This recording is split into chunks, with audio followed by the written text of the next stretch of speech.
Barcelona harus menunda rencana kembali ke Camp Nou yang sedang direnovasi. Klub mengumumkan bahwa mereka baru bisa kembali beberapa bulan lebih lambat dari rencana semula. Awalnya, mereka berharap bisa kembali pada akhir 2024, namun kini diperkirakan baru akan terjadi pada Mei atau menjelang akhir musim ini. Tiket musiman untuk Estadi Olympique Louis Companys akan diperpanjang hingga 23 April 2025, mencakup semua pertandingan Liga, UCL, dan Copa del Rey hingga tanggal tersebut. Sementara itu, pertandingan kandang selanjutnya setelah tanggal tersebut, dijadwalkan melawan Real Madrid pada 10 Mei, tetapi belum ada kepastian apakah Barcelona bisa kembali ke Camp Nou pada waktu tersebut, karena proyek renovasi masih mengalami penundaan.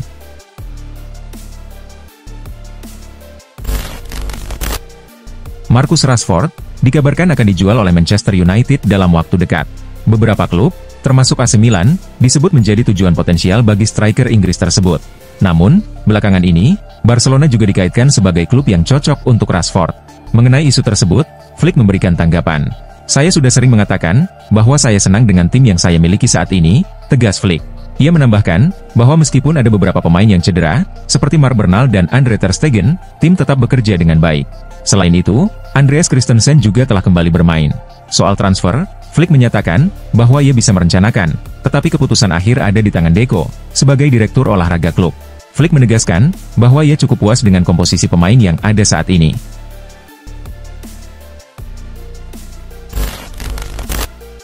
Baru-baru ini, AC Milan dikabarkan telah mengajukan tawaran kepada Chelsea untuk meminjam Joao Felix pada bursa transfer Januari.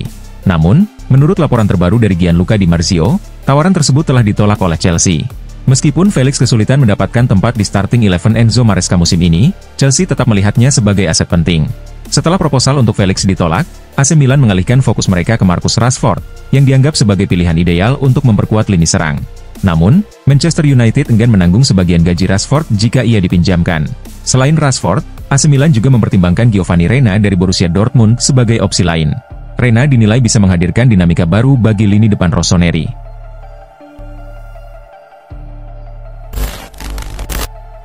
Jamie Gittens, bintang muda Borussia Dortmund asal Inggris, tampaknya akan segera meninggalkan klub Bundesliga tersebut. Pemain muda ini menjadi incaran sejumlah klub besar Eropa, termasuk Manchester United dan rival Dortmund, Bayern Munich. Manchester United berharap dapat membawa Gittens kembali ke Inggris, baik dalam waktu dekat, maupun saat bursa transfer musim panas. Namun menurut laporan dari Sky Jerman, upaya Manchester United diperkirakan tidak akan mudah. Sebab, Bayern Munich juga dikabarkan sedang mempersiapkan tawaran besar untuk mendatangkan Gittens dari Dortmund. Meski demikian, belum jelas apakah Dortmund bersedia melepas pemain muda tersebut ke Bayern, mengingat hubungan rivalitas antara kedua klub. Dortmund sendiri, diyakini lebih memilih menjual Gittens ke klub di luar Jerman.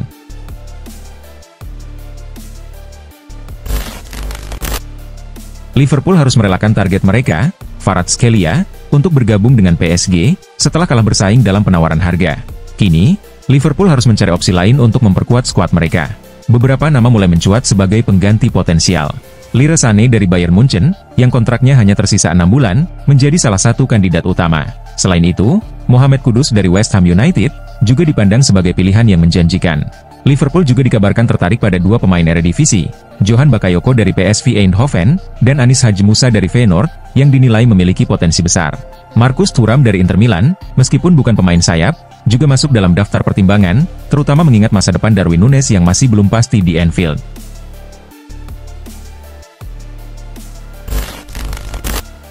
Musim ini, Darwin Núñez hanya mampu mencetak 4 gol dalam 26 pertandingan bersama Liverpool. 2 diantaranya tercipta di Liga Inggris, dengan gol terakhirnya ke gawang Aston Villa pada bulan September. Banyak yang berpendapat bahwa performa buruknya disebabkan oleh hilangnya kepercayaan diri. Namun, Arne Slot membantah hal tersebut. "Menurut saya, dia tidak mengalami masalah dengan kepercayaan diri," kata Slot kepada ESPN. Dia terlibat dalam proses gol pertama melawan Accrington Stanley, membantu gol Diogo Jota saat melawan Fulham, dan mencetak gol ke gawang Southampton. Memang, setelah itu dia jarang menjadi starter. Tetapi begitulah kehidupan seorang striker. Kadang mencetak gol, kadang tidak, tambahnya.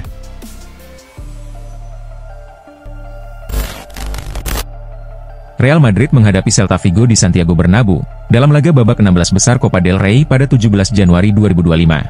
Ketika skor masih imbang tanpa gol, Andriy Lunin melakukan pelanggaran terhadap Williot Swedberg di kotak penalti, namun wasit tidak memberikan hadiah penalti untuk Celta. Keputusan ini menjadi topik hangat, dengan banyak yang berpendapat, hasil pertandingan mungkin akan berbeda, jika Celta diberi penalti atas pelanggaran tersebut. Diego Simeone tidak melewatkan kesempatan untuk menyindir Real Madrid. Pelatih asal Argentina itu menyiratkan bahwa Madrid sering diuntungkan oleh keputusan wasit. "Saya tidak menonton pertandingan itu," ujar Simeone. "Tapi saya mendengar cerita tentang beberapa insiden di sepanjang laga. Hal seperti ini sudah terjadi selama 100 tahun. Saya tidak mengerti mengapa hal ini masih mengejutkan Anda," cetusnya.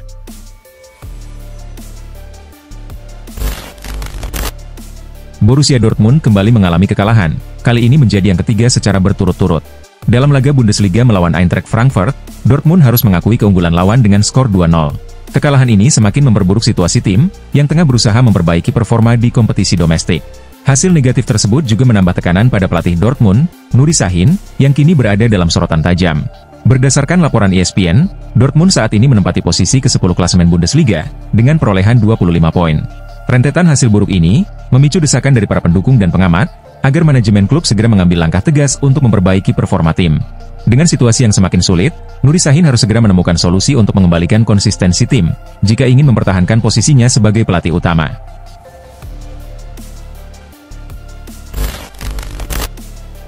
Manchester United memiliki beberapa pemain di posisi bek kiri, seperti Luke Shaw dan Tyrell Malacia. Namun, keduanya sering mengalami cedera, sehingga Diogo Dalot sering dipindahkan untuk mengisi posisi tersebut. Kondisi ini membuat Manchester United dikabarkan ingin mendatangkan bek kiri baru. Klub tersebut dilaporkan berencana memperkuat posisi itu, baik pada bursa transfer musim dingin maupun musim panas 2025. Beberapa nama telah dikaitkan dengan setan merah, termasuk bek PSG, Nuno Mendes. Namun, ada kabar terbaru terkait rencana tersebut. Ruben Amorim dilaporkan tidak menjadikan Nuno Mendes sebagai prioritas utama, melainkan lebih memprioritaskan bek Wolverhampton, Ryan Ait-Nouri.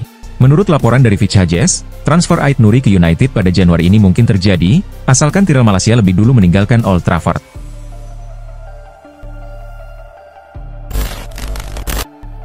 Alphonso Davies menjadi incaran utama Manchester United dan Real Madrid, yang sama-sama ingin memperkuat posisi bek kiri. Di Manchester United, Davies direncanakan mengisi posisi bek kiri, yang tengah mengalami krisis pemain akibat cedera. Sementara itu, Real Madrid menghadapi masalah serupa, dengan Ferland Mendy yang sering cedera, sehingga Carlo Ancelotti mempertimbangkan Davies sebagai penggantinya. Namun menurut laporan The Athletic, Bayern Munchen dan Davies hampir mencapai kesepakatan terkait kontrak baru. Meski sempat terjadi perbedaan pandangan mengenai nilai kontrak, kini hanya tersisa celah kecil untuk diselesaikan. Ada keyakinan bahwa Davies akan segera menandatangani kontrak baru berdurasi 4 tahun, yang akan membuatnya bertahan di Bayern hingga musim panas 2029.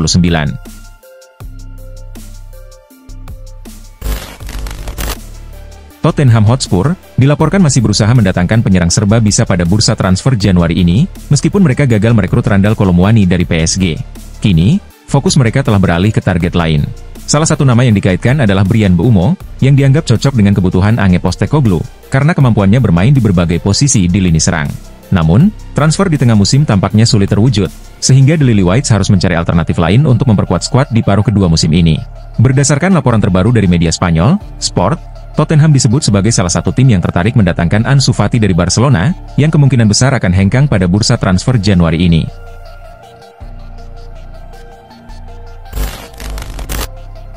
Dalam dunia sepak bola, persaingan antara klub-klub besar seperti Manchester United, Manchester City, dan Arsenal seringkali menghadirkan kisah menarik, terutama dalam perebutan talenta muda yang dianggap memiliki masa depan cerah.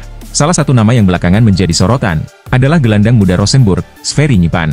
Namun, rumor terbaru menyebutkan bahwa Manchester United, yang sebelumnya dikabarkan tertarik pada pemain berusia 18 tahun ini, telah memutuskan mundur dari persaingan. Kini, Arsenal dan Manchester City bersaing untuk merekrut Nypan, yang disebut sebagai calon penerus Martin Odegaard. Penampilannya yang impresif di Liga Norwegia bersama Eliteserien, telah menarik perhatian klub besar Eropa. Musim 2024 menjadi momen gemilang bagi Nypan, dengan catatan 8 gol dan 7 assist.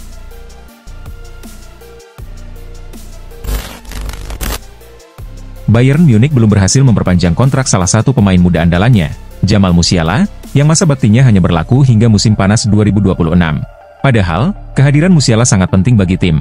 Bahkan Direktur Olahraga Bayern, Christoph Fruhn, secara terbuka menyatakan keinginannya untuk menjadikan pemain berusia 21 tahun itu sebagai pilar utama klub. Semua orang tahu bahwa kami ingin memperpanjang kontraknya dan menjadikannya bagian penting dari masa depan klub. Namun, saya tidak akan membahas detail kontraknya di sini, kata Christoph Fruhn. Meski begitu, menurut laporan Sport Bild, Bayern saat ini berada dalam tahap positif dalam pembicaraan kontrak baru dengan Musiala. Klub tersebut bahkan dikabarkan bersedia menawarkan gaji sebesar 24 juta euro per tahun.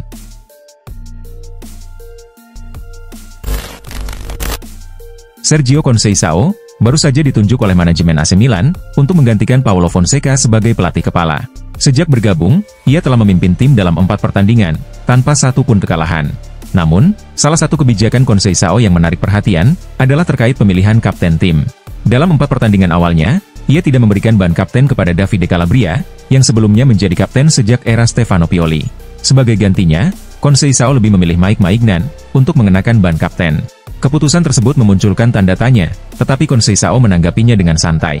Ia menegaskan bahwa ia tidak terlalu memusingkan siapa yang menjadi kapten. Baginya, yang terpenting adalah tim mampu meraih kemenangan, dan semua pemain tampil maksimal di lapangan.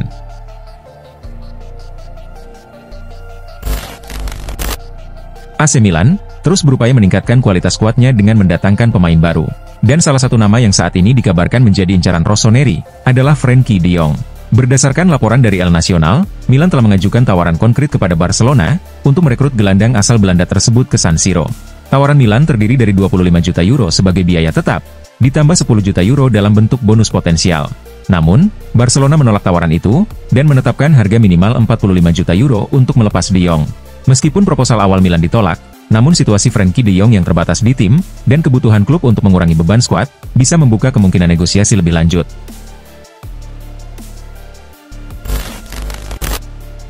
Erling Haaland baru saja menandatangani kontrak baru dengan Manchester City, yang akan mengikatnya hingga tahun 2034. Dalam kontrak barunya, City berhasil menghapus klausul pelepasan, yang sebelumnya memicu spekulasi tentang kemungkinan kepindahannya ke klub besar, seperti Real Madrid. Namun menurut laporan Marca, ancaman transfer untuk Haaland belum sepenuhnya hilang.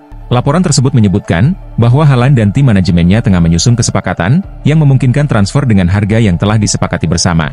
Meski tidak berupa klausul pelepasan formal, kesepakatan ini dianggap sebagai gentleman's agreement, mengenai nilai tertentu yang memungkinkan Haaland meninggalkan City di masa depan.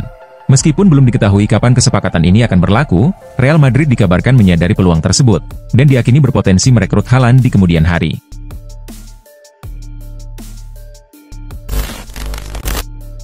Liverpool meraih kemenangan krusial di lanjutan Premier League musim ini.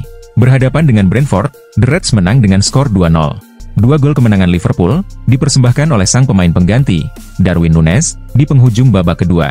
Berkat kemenangan ini, Liverpool kini semakin kokoh di puncak klasemen, dengan raihan 50 poin. Sementara Brentford harus puas tertahan di peringkat ke-11, dengan raihan 28 poin.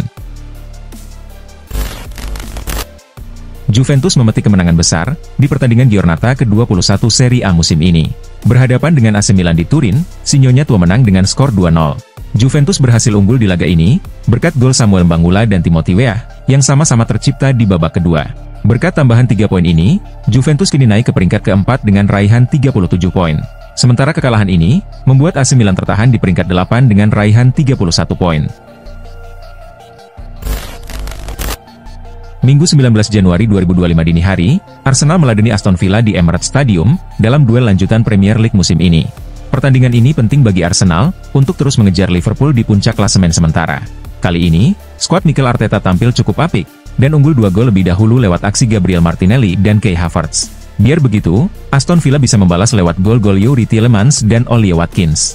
Hasil imbang ini, tidak cukup bagus bagi Arsenal, yang kini tertinggal 6 poin dari Liverpool di klasemen sementara Liga Inggris. Barcelona kembali kehilangan poin penuh dalam persaingan di papan atas La Liga musim ini. Kali ini, pasukan Hansi Flick ditahan imbang 1-1 oleh tuan rumah Getafe. Barca tampil agresif sejak awal, dan unggul lebih dahulu lewat gol Jules Koundé di menit ke-9. Namun, Getafe kemudian menyamakan kedudukan, melalui aksi Mauro Arambari di menit ke-34. Tambahan 1 poin tidak cukup bagus bagi Barca, yang kini tertahan di peringkat 3 klasemen sementara, dengan 39 poin dari 20 pertandingan. Bayern Munich berhasil menang tipis atas Wolfsburg di pekan ke-18 Bundesliga musim ini. Bermain di Allianz Arena, tim berjuluk The Bavarians itu tepatnya menang dengan skor 3-2 atas tim tamu. Dalam laga tersebut, Bayern selalu mampu unggul atas Wolfsburg. 3 gol kemenangan Bayern dicetak oleh Leon Goretzka pada menit 20 dan 62, serta Michael Olise di menit ke-39. Sementara Wolfsburg membalas via brace Mohamed Amoura pada menit 24 dan 88. Bayern tampil dominan dengan mencatatkan 70% penguasaan bola, serta melepaskan 25 tembakan. Dengan kemenangan atas Wolfsburg tersebut, Bayern semakin nyaman di puncak klasemen.